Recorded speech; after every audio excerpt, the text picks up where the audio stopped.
الحمد لله رب العالمين الصلاة والسلام على خاتم النبيين وعلى آله وصحبه أجمعين أما بعد فأعوذ بالله من الشيطان الرجيم بسم الله الرحمن الرحيم قال الله تعالى في سورة الكهف وما منع الناس أن يؤمنوا إذ جاءهم الهدى ويستغفروا ربهم إلا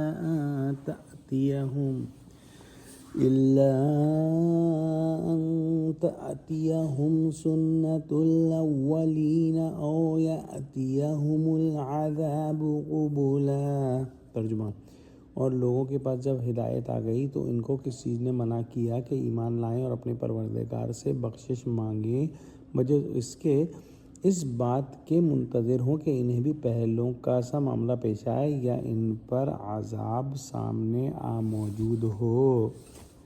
یعنی جب اللہ سبحانہ و تعالیٰ کی طرف سے ہدایت آ گئی اور بات سمجھ میں آ گئی تو پھر کس چیز کی ضد اور عناد ہے؟ اس ضد اور عناد کو دیکھتے ہوئے کہا جا سکتا ہے کہ قرآن جیسی عظیم الشان ہدایت پہنچ جانے کے بعد ایمان نہ لانے اور توبہ نہ کرنے کا کوئی معقول عذر ان کے پاس باقی نہیں رہا۔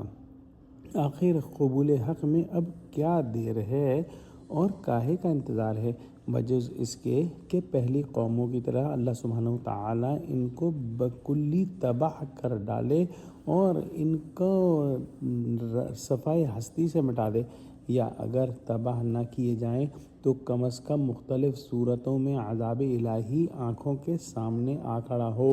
حضرت شاہ صاحب لکھتے ہیں کہ یعنی کچھ اور انتظار نہیں رہا مگر یہی کہ پہلوں کی طرح ہلاک ہوئیں یا قیامت کا عذاب آنکھوں سے دیکھیں۔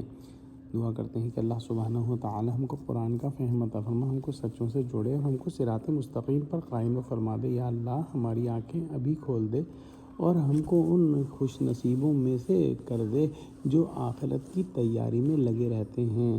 یا اللہ ہم کو قرآن سے ہدایت اخذ کرنے والا اور اس پر عمل کرنے والا بنا دے، آمین۔ یا اللہ مسلمانوں کو متحد کر مسلمانوں کی مدد فرما، آمین۔ وآخر دعوانا ان الحمد للہ رب العالمین، والسلام علیکم ورحمۃ اللہ وبرکاتہ۔